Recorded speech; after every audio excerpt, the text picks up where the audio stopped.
కల్పాపు వలె కాచి కాపాడి ఈ నూతన పరిశుద్ధ పుణ్య పునరుద్ధాన ఆదివారపు ఆరాధన దినంలో మమ్మ సజీవులుగా ఉంచారు. 141 కీర్తన 2వ వచనం ప్రకారం సాయంకాలంలో నా ప్రార్థన ధూపం వలెను, నేను చేతులెత్తున నీకు నైవేద్యం వలెను అంగీకారం నగును గాక. 113వ కీర్తన 3వ వచనం సూర్యోదయం మొదలుకొని సూర్యాస్తమయం వరకు యెహోవా నామము స్తుతింపదగినది, ఘనపరచదగినది, కొనియాడదగినది.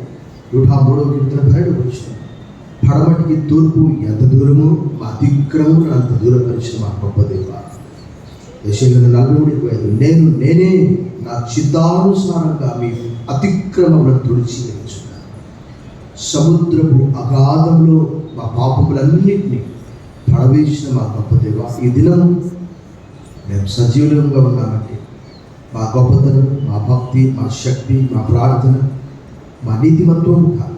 మమ్మల్ని క్షమించి నీతిమంతులుగా తీర్చిదిద్దినందుకు వందనములు చెల్లిస్తూ ఈ స్తుతి ఆరాధన మా రక్షకుడు, మా విమోచకుడు, త్వరగా రానైన క్రీస్తు యేసు వారి శక్తిగల నామములో ఈ స్తుతి నీకు సమర్పిస్తున్న మా ప్రియ పరలోకపు తండ్రి, ఆమేన్. దయచేసి కూర్చోండి. Please be seated.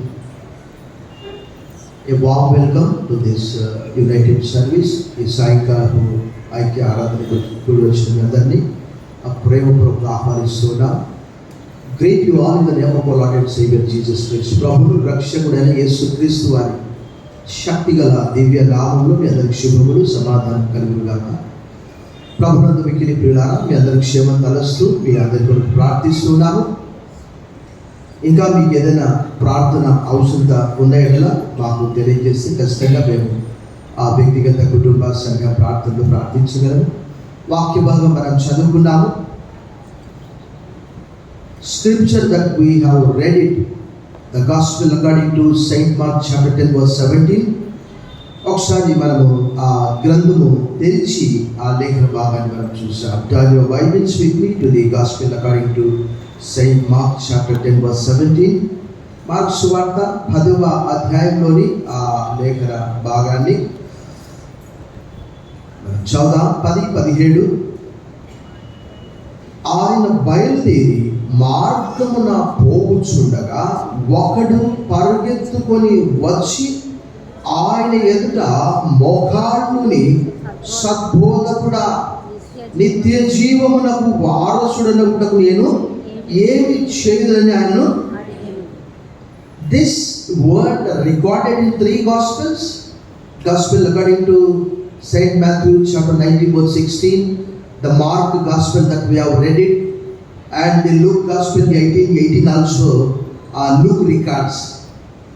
సో ఈ ముగ్గురు కూడా మత్తయి ఒక సుంకరి, యేసుప్రభు యొక్క శిష్యుడు. మార్క్ కూడా ఆయన దూరం నుంచి ప్రభువును చూసినటువంటి వ్యక్తి, ఎవరో కాదు, ఆయన పౌలు గారికి మేనల్లుడు. ఆయన లూకా ఒక అన్యుడు, వైద్యుడు. ఈ ముగ్గురు కూడా ఈ మాట రికార్డ్ చేస్తున్నాడు. మత్తయి, మార్కులో యవనస్తుడైన ధనవంతుడు అన్నది, లూకాలో అయితే ఒక అధికారి అనే మాట రాయబడ్డది. ఆ అధికారి విషయానికి వచ్చే వరకు ఇక్కడ యవనస్తుని గురించి మాట్లాడాడు. అక్కడ అధికారి గురించి ఏమన్నాడంటే, ధనవంతులు పరలోక రాజ్యంలో ప్రవేశించట బహు దుర్లభం అన్నాడు. ఆ రోజు 2000 సంవత్సరాల క్రితము ఈ ఒక్క చోట రాయబడినటువంటి మాట బైబిల్ అంతటిలో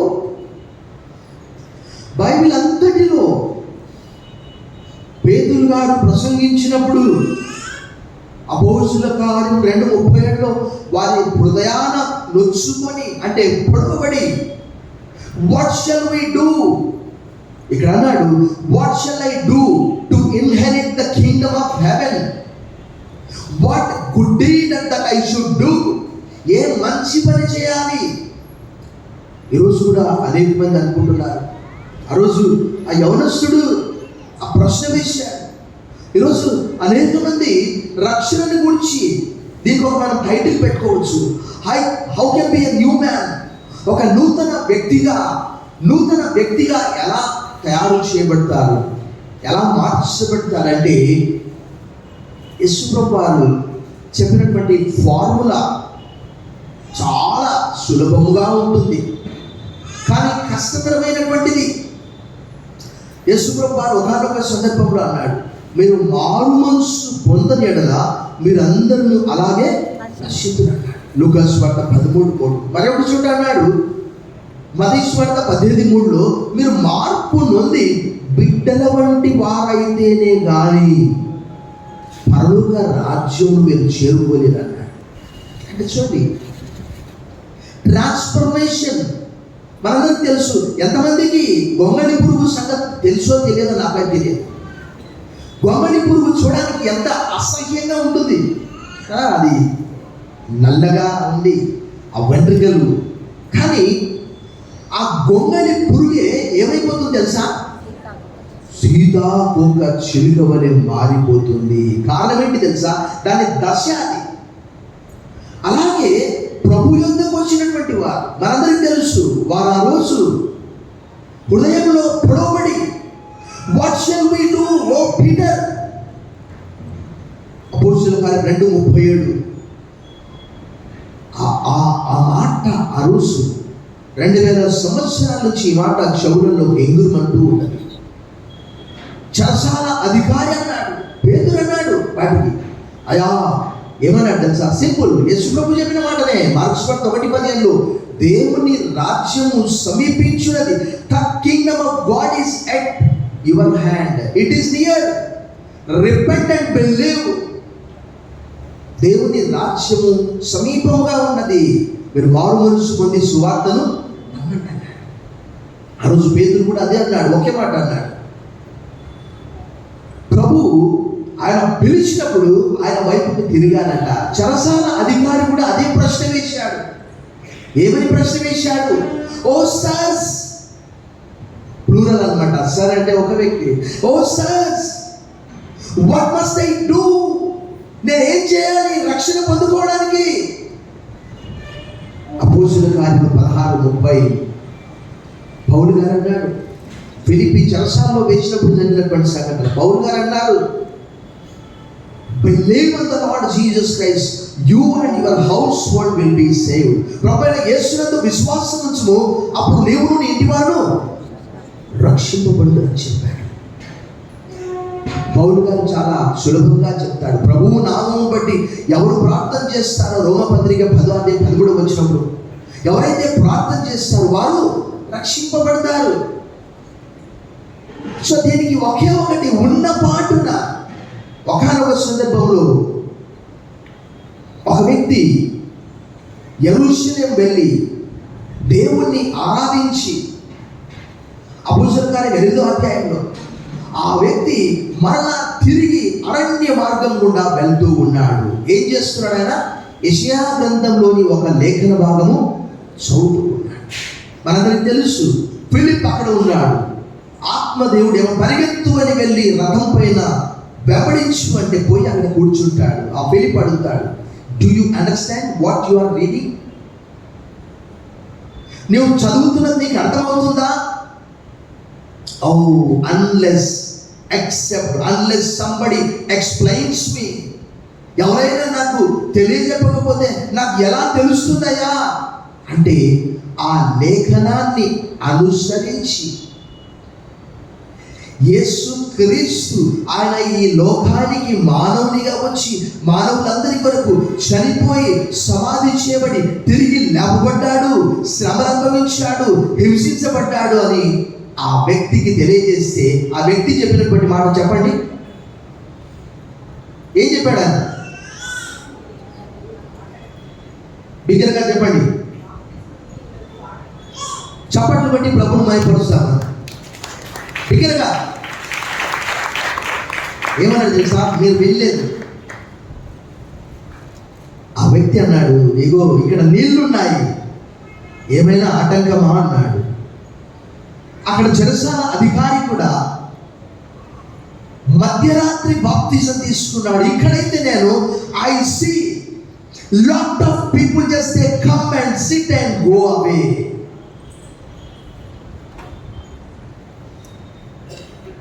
అనేక మంది వస్తూ ఉన్నారు, కూర్చుంటున్నారు, వెళ్తూ ఉన్నారు, కానీ నో బ్యాప్టిజం ఎట్ ఆల్.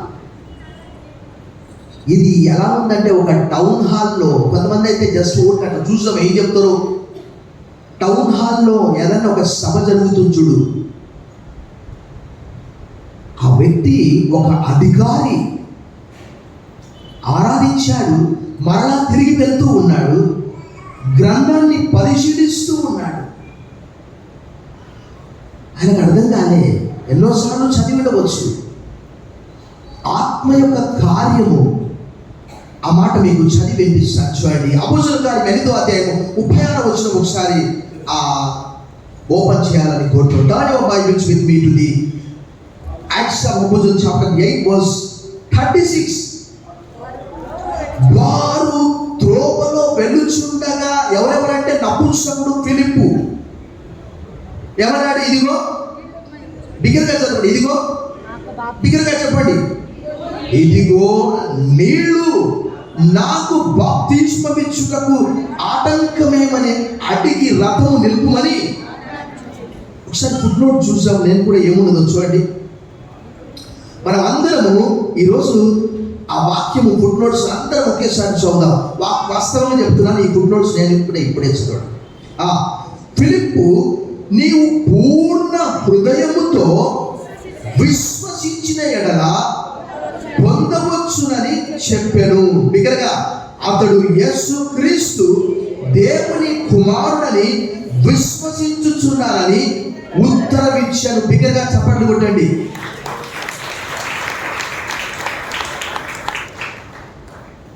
చూడండి ఎంత చక్కగా. అసలు ఆ ఫుడ్ నోట్స్ కూడా పరిశుద్ధాత్మ దేవుడు మీ కొరకు కాదు, నా కొరకే రాయించాడు.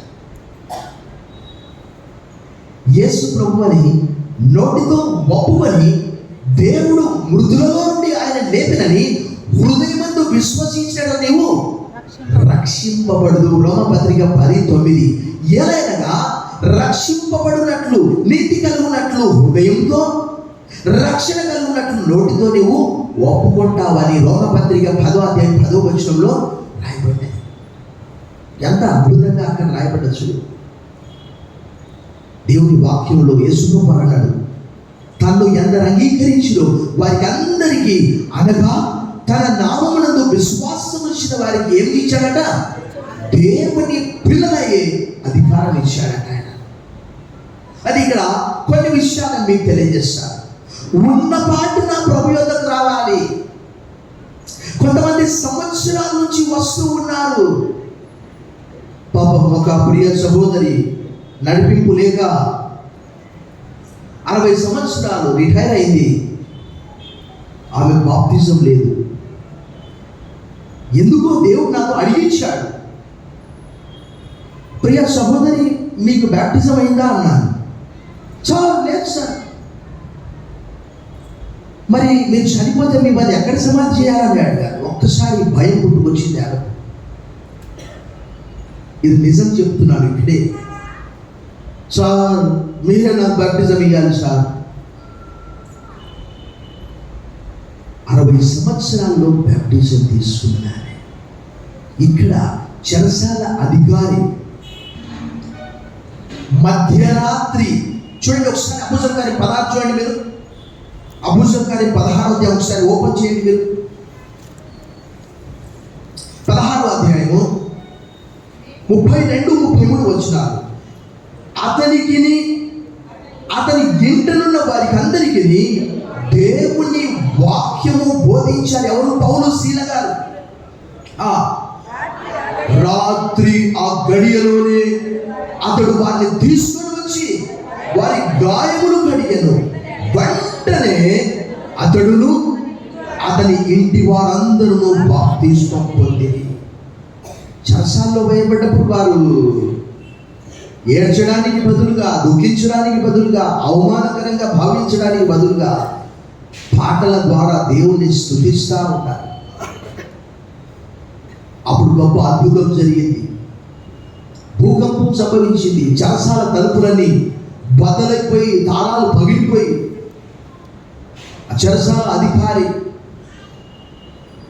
టార్చ్ లైట్ వేసుకొని ఆ దీపం వెలిగించుకొని, అయ్యో అందరు వెళ్ళిపోయింటారు, ఇంకా ఖచ్చితంగా ఆ నేరమంతా నా మీదకే వస్తుందని చంపుకోవడానికి ప్రయత్నం చేస్తూ ఉన్నాడు. అప్పుడు పౌలు అన్నాడు, do not harm your self, నువ్వు హాని చేసుకోవద్దు, ఎవ్వరు ఇక్కడ వెళ్ళిపోలేదు, అందరు ఇక్కడే ఉన్నారు అని భయపడ్డాడు. ఆంగ్లంలో అయితే sirs what shall I do, what must I do. ఆ రోజు ఇశ్రాయేల్ అన్నారు, ఉన్న పాటున సిలువలో దొంగ సమయం తీసుకోలేదు. కొంతమంది అంటారు, సార్ దొంగకు బ్యాప్టిజం అయిందా అంటే నీవు దొంగవా, నీవు సావడానికి సిద్ధంగా ఉన్నావా, నీ కాళ్ళు చేతులు విరగొడతావా అడగాల. ఇవన్నీ ఇంకా సాయంకాలం అయితే పట్ట మొత్తం కాళ్ళు విరగొడతారు.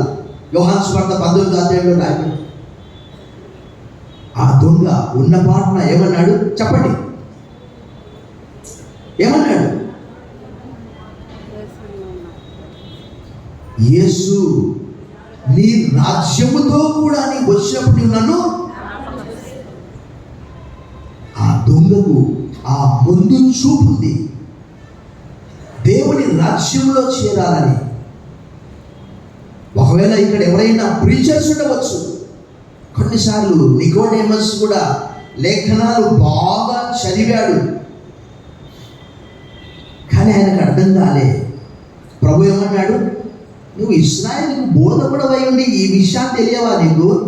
నీవేం బోధకుడవయ్యా? కొంతమంది బోధకులు కూడా అర్థం కాదు కొన్ని విషయాలు. ప్రభు అన్నాడు, శరీర మూలంగా జన్మించింది శరీరమును, ఆత్మ మూలంగా జన్మించింది ఆత్మను ఇల్లది. నువ్వు ఒకడు క్రొత్తగా జన్మిస్తేనే కానీ, అంటే పైనుంచి జన్మిస్తేనే కానీ దేవుని రాజ్యంలో చూడలేడు అన్నాడు. యోహాను సువార్త 3వ అధ్యాయం 7వ వచనంలో ఆయన ఆశ్చర్యపడ్డాడు. ప్రభు అన్నాడు 3:8, గాలి ఎక్కడి నుండి ఎక్కడికి వీచునో అది నీకు తెలియదు, తిరిగి జన్మించే ప్రతి వారు కూడా అలాగే ఉంటారు. ప్రభు ఆ దొంగ ఉన్న పాటున యేసు నీవు నీ రాజ్యంతో కూడా వచ్చేటప్పుడు నన్ను పశ్చాత్తాపడ్డాడు. దానికి జవాబుగా ఒక అద్భుతం చెప్తాను, మీరు చెప్పిన వెంటనే మీరు చప్పట్లు కొట్టాలి. ఏంటి తెలుసా?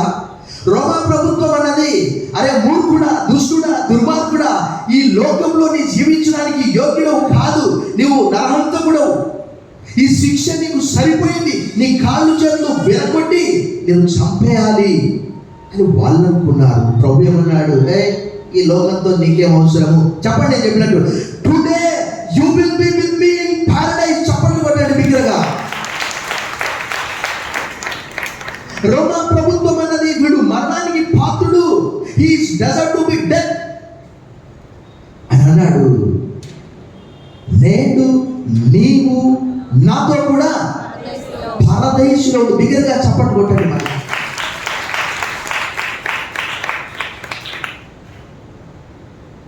చూడండి, ఆ రోమా ప్రభుత్వం అన్నది ఇతడు మంచోడు కాదు, ఇతనికి శిక్ష విధిస్తున్నాడు. ప్రభు అన్నాడు, లూకా సువార్త 12లో చెప్పాడు, మత్తయి సువార్త 10లో చెప్పాడు. ఏం చెప్పాడు?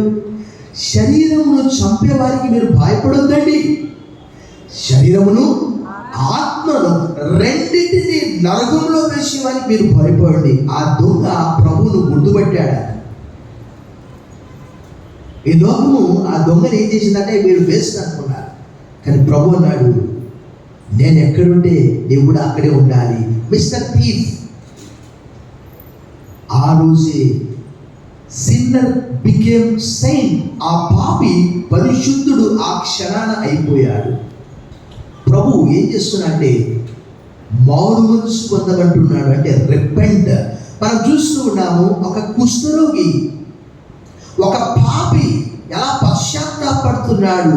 లూకా సువార్త 18:13లో ఒక సుంకరి ఏం చేస్తున్నాడు చెప్పండి, దేవా పాపినైన నన్ను కరుణించుము, I am a sinner, have mercy on me. ఆకాశం వైపునకు కన్ను నెత్తుటకైనను ధైర్యము చాలక దేవా పాపినైన నన్ను కరుణించుమన్నాడు. కుష్ఠరోగి వచ్చాడు. అన్ని సువార్తల్లో ఉన్నది, మత్తయి, మార్కు, లూకాలో ఉన్నది. ఉన్న పాటున వచ్చాడు కుష్ఠరోగి, గుడ్డివాడు వచ్చాడు ఉన్న పాటున. మగ్దలేనే మరియా 7 దయ్యముల చేత నింపబడి ఉన్న పాటున వచ్చింది. కుష్ఠరోగి అంటున్నాడు, గుడ్డివాడు అంటున్నాడు, O son of David have mercy on me, O son of David have mercy on me. ఉన్న పాటున వచ్చినప్పుడు వారి కలిగే ఆ మేళ్ళు ప్రభు విని అన్నాడు. గత పాఠంలో చాలా సందర్భాల్లో బహుశా వాచ్ నైట్ సర్వీస్లో నేను చెప్పాను ఈ విషయం. ప్రభు ఆగాడు, ఆగి చూసి వాట్ యు వాంట్, ఏం కావాలి నీకంటే, ప్రభువా నాకు ఇది కాదు, పో పొందుకోపు అన్నాడు. ప్రభు ఏం చేస్తున్నాడంటే నా వైపు తిరగమని ఆహ్వానిస్తున్నాడు. అంటే రిపెంట్ అంటే టర్నింగ్ టు గాడ్. చూడండి, కొన్ని లేఖన భాగాలు మీకు చూపిస్తాను వేగంగా, మనకు సమయం తక్కువగా ఉన్నది. సామెతల గ్రంథము 1వ అధ్యాయము, the book of Proverbs chapter 1 verse 23. నా గద్దింపు విని తిరుగుడి, ఆలకించుడి, నా ఆత్మను మీ మీద కుమ్మరించుదును, నా ఉపదేశమును మీకు. అనేక చోట్ల పాత నిబంధన గ్రంథంలో దేవుడు అంటున్నాడు, నా వైపు తిరగండి. ఈ గొంగళి పురుగు ఎంత అసహ్యకరంగా ఉంటున్నదో మనందరికి తెలుసు. దాని ఏమంటారు, తేళ్లు పాకినట్లు అంటారు కదా. ఆ గొంగళి పురుగు ఎలా రూపాంతరము చెందుతుందో, how can be a new man, నూతన పురుషునిగా ఎలా మార్చబడుతూ ఉన్నారు, నూతన వ్యక్తిగా, నూతన శక్తిగా ఎలా మార్చబడుతూ ఉన్నారో లేఖనాలు తెలియజేస్తూ ఉన్నవి. ఆయన వైపుకు తిరగమని ప్రభు ఆజ్ఞాపిస్తున్నాడు. మరికొన్ని లేఖన భాగాలు చూసాం మనం. మీ గ్రంథములను ఒక్కసారి యెషయా గ్రంథము 31వ అధ్యాయము 6వ వచనం వైపు తిప్పండి. The book of Isaiah chapter 31 verse 6. ఇశ్రాయేలులారా, మీరు ఎవరి మీద విశేషంగా తిరుగుబాటు చేసిరో ఆయన వైపు తిరుగుడి. ఎక్కడికి పోయినా మీకు యెషయా గ్రంథం, ఇర్మియా గ్రంథం చూస్తే వారందరూ ఎలా ఉన్నారంటే, సమయం లేదు మనకు, వారందరూ ఎలా ఉన్నారంటే, గుడ్డివాడు చీకటిలో ఎలా తడుముకుంటాడు, మేమందరం అలా ఉన్నాం ప్రభువా. మేమందరము అపవిత్రుల వంటి వారమైతిమి, మా పాపముల చేత మేము కొట్టుకొని పోవచ్చున్నాము. ప్రభువా మా వైపు తిరుగు నాయనా. ఇక్కడ దేవుడు పిలుస్తున్నాడు. తర్వాత వాళ్ళు అంటున్నారు, ప్రభువా మా వైపు తిరుగు నాయనా. మరికొన్ని లేఖన భాగం చూసాం.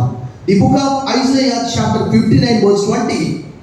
యెషయా గ్రంథము 59 వచనము 20. చూడండి, అక్కడ సియోను నందకును యాకోబులో తిరుగుబాటు చేయటం అని మళ్ళు కొనిన వారి యొద్దకును విమోచకుడు వచ్చును. ఇదే దేవుని వైపుకు తిరగండి, తిరుగుబాటు ఆపేయండి. దుష్టుడు చనిపోవడం నాకేమాత్రమైన సంతోషమా? మరికొన్ని లేఖన భాగాలు మనం చూసాం. హెచ్కియల్ గ్రంథంలో కొన్ని చూసాం. ద బుక్ ఆఫ్ హెచ్కియల్ చాప్టర్ 18 ఒకసారి మనం చూసాం. 18వ అధ్యాయంలో చూడండి, 32వ వచనం ఒకసారి చూడండి. మరణమునందు వాడు మరణమునందుటను బట్టి నేను సంతోషించువాడను కాను. కావున మీరేం చేయాలి? బిగ్గరగా చెప్పండి. చాలు. మనస్సు అంటే ఇక్కడ రకరకాలుగా మనము ఇర్మియా గ్రంథం 17:9 ఏమని రాయబడ్డది? The heart is deceitful above all, the heart is devious above all. హృదయం అన్నిటికంటే, అందుకొరకే పౌలు గారు చెప్పారు, నీతి కలిగినట్లు హృదయంలో, రక్షణ కలిగినట్లు నోటితో. ప్రభునందు మిక్కిలి ప్రియులారా, ఇంకా చాలా చోట్ల కూడా రాయబడి ఉన్నది. చాలా చోట్ల అంటే టర్న్, తిరుగు, యూటర్న్ చేసుకో.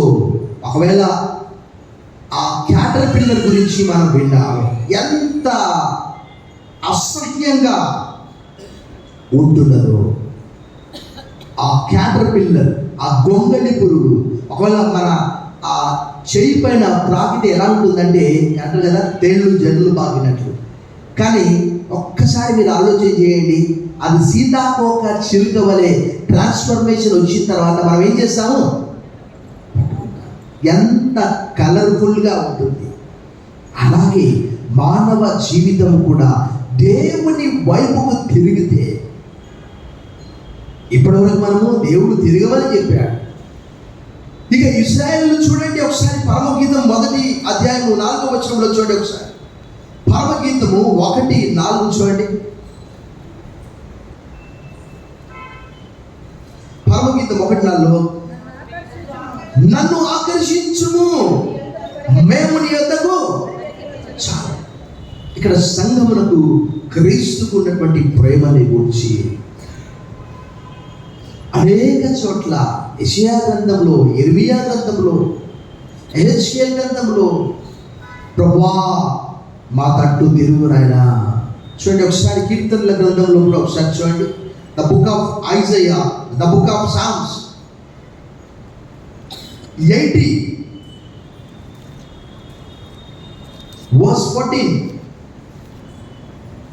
కీర్తన గ్రంథం 80:14, సైన్యములకు అధిపతివగు దేవా, ఆకాశంలో నుండి మరణ చూడుము, ఈ ద్రాక్షావల్లిని. ఇది ఇశ్రాయేలీయులు పలికే మాట. అనేక చోట్ల వారంటారు, ప్రభా మా తట్టు చూడవా, నీ దృష్టి మా పైన ఉంచవా. ప్రభునందు మిక్కిలి ప్రియులారా, యేసుక్రీస్తు వారు నూతన నిబంధన గ్రంథంలో అనేక చోట్ల చెప్పాడు. దేవుని వాక్యంలో పౌలు గారు అనేక చోట్ల వారిని గద్దించినప్పుడు కొరింథీ సంఘంలో, నేను మీ మీద కోపపడ్డందుకు మీరు బాధపడ్డారని కాదు, మీరు బాధపడితే నేను చూసి సంతోషించాలని కాదు. కొరింథీయులకు రాసిన 2వ పత్రిక 7వ అధ్యాయం 9, 10లో ఈ విషయాలు రాయబడ్డాయి. మీరు దుఃఖపడి మారు మనసు పొందారని నేను సంతోషిస్తున్నాను. దైవ చిత్తానుసారమైన దుఃఖము రక్షణార్థమైన మారు మనసును ప్రభు కూడా చెప్పాడు, ఒకవేళ మీరు నా తట్టు తిరగకపోతే, మీరు నా తట్టు తిరిగితే నేను మీ తట్టు తిరుగుతాను. ఇర్మియా గ్రంథంలో అనేక చోట్ల వారు ఎంత పాపం చేసినప్పటికీ వారిని మరలా, ఇప్పుడు ఇర్మియా గ్రంథం రాస్తున్నాను ఆంగ్లం తెలుగు, నాకు ఆశ్చర్యం అనిపించింది. ఏంటి ఆశ్చర్యం అంటే, వారు భయంకరమైనటువంటి ఆకాశ దేవతలకు మిద్దెమింకెక్కి ఏం చేస్తున్నారు, బలి అర్పిస్తున్నారు, ధూపం వేస్తున్నారు. దేవుడు అన్నాడు, ఆ మిద్దెల గిద్దలన్నీ మొత్తం కూలగొడతాడు. అదంతా 12వ అధ్యాయంలో రాయబడ్డది. తర్వాత దేవుడు చెప్పే మాట చూసి నాకు ఆశ్చర్యం అనిపించింది. ఆయన అన్నాడు, అక్కడ ప్రతి చోట చెప్పాడు, I have loved you with an everlasting love, శాశ్వతమైన ప్రేమతో నేను నిన్ను ప్రేమించున్నాను కనుక విడువక నీ యెడల. ఏంటి ప్రభువా అప్పుడే అలా చెప్పావు, మరలా ఇలా అంటున్నావు? ఆయన ప్రేమ అసలు అర్థం కాదు. యోహాను 3:16 మనందరికీ తెలుసు, దేవుడు లోకమును ఎంతో ప్రేమించాడు కాగా ఆయన తన అద్వితీయ కుమారునిగా పుట్టినవాని యందు విశ్వాసం ఉంచు ప్రతివాడు నశింపక నిత్యజీవం పొందినట్లు ఆయన ప్రేమించాడు. యేసు ప్రభువు అన్నారు, ఒక చక్కటి మాట అన్నాడు. చూడండి యోహాను సువార్త 3:18 చూడండి ఒకసారి. Gospel according to Saint John chapter 3 verse 18 ప్రభు చెప్పినటువంటి మాట, ఆయన యందు విశ్వాసం ఉంచు వారికి తీర్పు తీర్చబడదు, విశ్వసింపని వాడు దేవుని అద్వితీయ కుమారుని నామమందు విశ్వాసం ఉంచలేదు కనుక వానికి ఇంతకు మునిపే తీర్పు తీర్చబడదు. యేసు ప్రభువారిని ఆయన ఈ లోకములోకి పంపించి ఆయన ద్వారా పాప క్షమాపణ, నీతిమంతులుగా తీర్చిదిద్దడము, అదంతా కూడా మనకు రోమపత్రిక 5వ అధ్యాయం, రోమపత్రిక 8వ అధ్యాయంలో స్పష్టంగా చెబుతూ పౌలు గారు ఇంకా మీరు ఎప్పుడు చూడనటువంటి ఒక అద్భుతమైన లేఖన భాగం మీకు చూపిస్తాను. చూడండి, రోమీయులకు రాసిన పత్రిక 3వ అధ్యాయం 27వ వచనం ఒకసారి చూడండి. రోమీయులకు రాసిన పత్రిక 3:27. కాబట్టి అతిశయ కారణం ఎక్కడా? అది కొట్టివేయబడెను. ఎట్టి న్యాయమును బట్టి అది కొట్టివేయబడెను? క్రియా న్యాయమును బట్టియా? కాదు, విశ్వాస న్యాయమును బట్టియే. ఎందుకంటే దేవుని వాక్యంలో పౌలు గారు ఏమంటాడు? ధర్మశాస్త్ర సంబంధమైన క్రియల మూలంగా ఏ వ్యక్తి కూడా నీతిమంతుడుగా తీర్చబడడు అని గలతీ 2:16లో చెబుతూ, ఒకవేళ ధర్మశాస్త్ర సంబంధంగా నీతిమంతుడుగా తీర్చబడితే అది క్రీస్తు సిలువ వ్యర్థమే కదా చెబుతూ ఏమంటాడు తెలుసా? ఇప్పుడు నేను క్రీస్తు కూడా సిలువ వేయబడి ఉన్నాను. ఇప్పుడు నేను జీవించు జీవితం ఎవరి కొరకు? చూడండి, గలతీయులకు రాసిన పత్రిక 2:20లో పౌలు గారు ఏం చెప్తున్నాడు? ఇప్పుడు నేను జీవించే జీవితము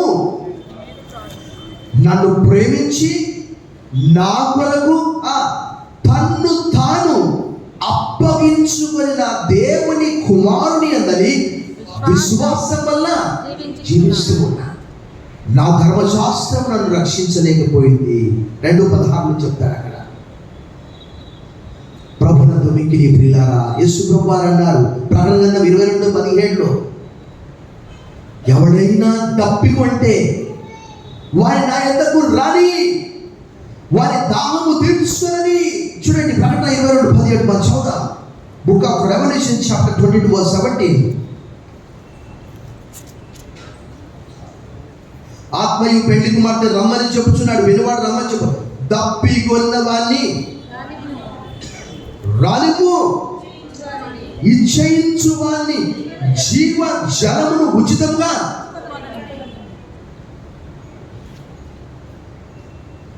ప్రభు అన్నాడు, ఎవరైతే నా యందు విశ్వాసం ఉంచుతారో వారి కడుపులో నుండి జీవ జల నదులు ప్రవహించున్నాడు. బిగ్గరగా చెప్పండి, ప్రభువును మహిమపరచు.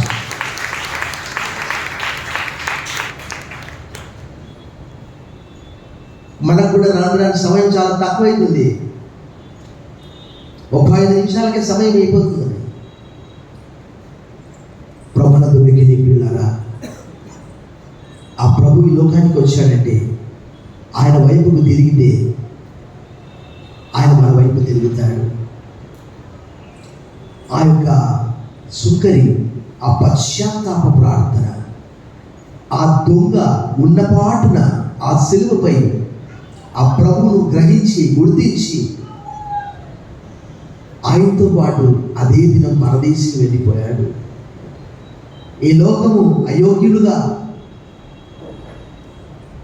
ఎంచి ఆ వ్యక్తి మరణానికి పాత్రుడు అని ఎంచితే ప్రభు అన్నాడు, చాలా మంది ఈ లోకానికి భయపడుతూ ఉంటారు. అందుకే నికోదేమస్ రాత్రిపూట వచ్చాడు. ప్రభు అన్నాడు మత్తయి సువార్త 10:32లో, ఎవరైతే ఈ లోకంలో నన్ను ఒప్పుకుంటారో, 10:32లో నోటితో చదవండి ఆ మాట. మత్తయి సువార్త 10:32లో చదువు.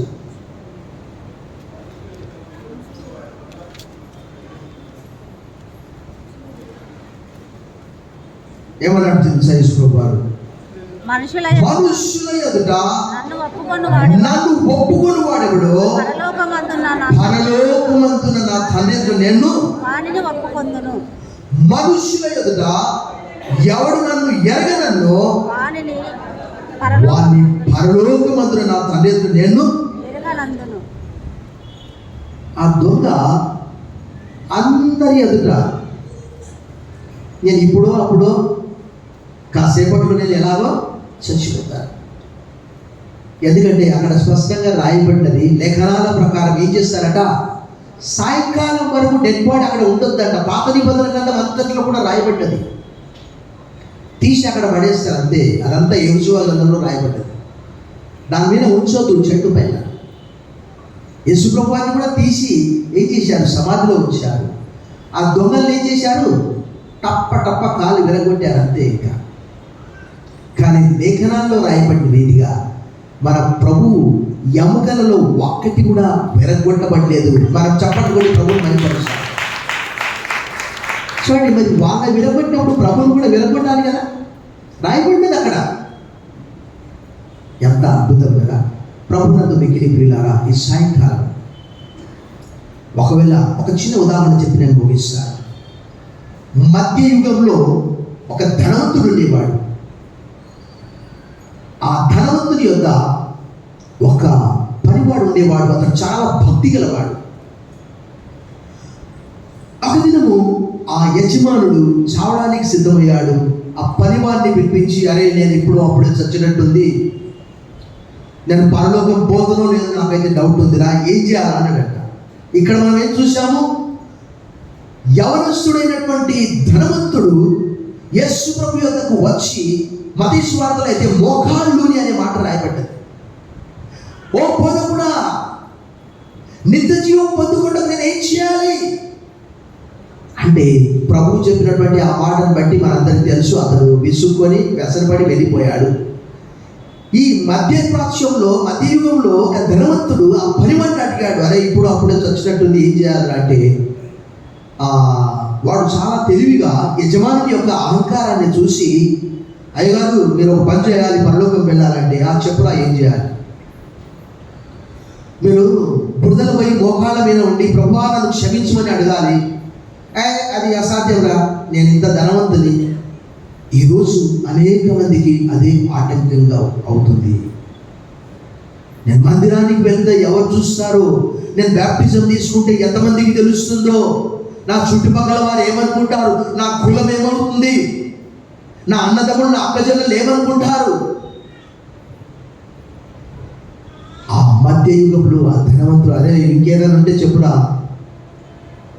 లేదయ్య గారు, మీరు తప్పకుండా బురదలో మోకాళ్ళ మీద ఉండి నేను చేయలేదురా అది అంటే, అతను అన్నాడు పనివాడు, అయ్యా నాకు తెలుసు మీరు చేయలేదని, కానీ మీరు ప్రభువును హృదయంలో చేర్చుకోండి, అది నీకు ఆటంకంగా ఉన్నది. ప్రభువును హృదయంలో చేర్చుకో, పాపాలు ఒప్పుకో. ఆ ధనవంతుల వల్ల ఈరోజు అనేక మందికి ఒక సిగ్గు ఆటంకంగా ఉంటున్నది. మనం చదువుకున్నటువంటి మత్తయి సువార్త 32-33, ఎవరైతే ఈ లోకంలో ఆయన గురించి సిగ్గుపడతారో, ఒక సమయం వస్తుంది ఆయన కూడా మన గురించి సిగ్గుపడతాడట. ఎవరైతే ఇక్కడ ఒప్పుకుంటారో అక్కడ కూడా ఆయన ఒప్పుకుంటాడట. మనం చూస్తూ ఉన్నాం, ప్రభువు ఒక ఆహ్వానం పలుకుతూ ఉన్నాడు. మనం చూసాము ప్రకటన 22:18 మనం చూసాం. ఎవరైనా తప్పికొంటే ఆధ్యాత్మిక దాహం అది. అనేక మంది ఆహారం లేక కాదు, అసలు ఆంధ్రప్రదేశ్లో 5 రూపాయల కడుపు నిండా భోజనం అన్న క్యాంటీన్లో, రూపాయి కిలో బియ్యం, కిలో అన్నం వండితే I do not know exactly how many of you will eat. 5 మంది తినవచ్చు. ₹1 5 మంది తింటారంటే ఒక భోజనం 20 పైసలు పడుతుంది. అన్నం లేక కాదు, వస్త్రాలు లేక కాదు, ఉద్యోగం లేక కాదు. దుకాణాల్లో చూస్తే సేల్స్ బాయ్స్ కావాలను, సేల్స్ గర్ల్స్ కావాలను, పనివారు కావాలను. పని లేక కాదు.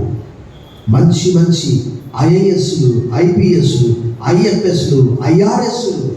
ఈ మధ్యలో గూడూరులో నాయుడుపేటలో ఒక బ్యాంక్ మేనేజర్, ప్రెషర్ ఎక్కువ ఉన్నదని యవనస్తుడు సూసైడ్ చేసుకొని చనిపోయాడు. ఉద్యోగం లేకపోతే ఉద్యోగం కావాలి అని అంటారు, ఉద్యోగం వచ్చిన తర్వాత ఒత్తిడి తట్టుకోలేరు. కానీ ప్రభు ఇక్కడ చెప్తూ ఉన్నాడు, లోకాన్ని జయించే శక్తి మనకిచ్చాడు. దేవుని వాక్యంలో రాయబడ్డది. యోహాను రాసిన మొదటి పత్రిక 4:4, యోహాను రాసిన మొదటి పత్రిక 5:4. లోకమును జయించిన విజయము మన విశ్వాసమే. తాగువచ్చండి, ప్రార్థన చేస్తాం. సర్వశక్తి గల దేవా, ఈ సాయంకాలము నిత్య జీవం పొందుకోవడానికి ఏం చేయాలి అని ధనవంతుడైనటువంటి యవనస్తుడు ఆ రోజు అడిగాడు. చెరసాల అధికారి అడిగాడు, ఓ అయ్యలారా, రక్షణ పొందుకోవడానికి ఏం చేయాలి? అపోస్తలుల కార్యం 2:17 అక్కడ కూడా ఇశ్రాయేలు అడిగారు. అపోస్తలుల కార్యం 3:20 మీరు మారు మనసు పొంది ఆయన వైపు తిరగండి. ఈరోజు మీరు ఆహ్వానిస్తున్నారు, ప్రభా నీ వైపు తిరగాలి, లోకం వైపు కాక. నా వైపు అని మీరు సెలవిచ్చారు. ఈ రాత్రి ఆ రోజు అడిగినటువంటి ఆ ప్రశ్నలన్నిటికీ కూడా సమాధానం యేసుక్రీస్తు ఒకటే. నూతన వ్యక్తిగా, నూతన శక్తిగా తీర్చబడడం కేవలం యేసులోనే సాధ్యము. ఎవడైనను క్రీస్తునందున్న వాడు నూతన సృష్టి, పాతవి గతించెను, ఇదిగో సమస్తమును క్రొత్తవాయను. హల్లెలూయా.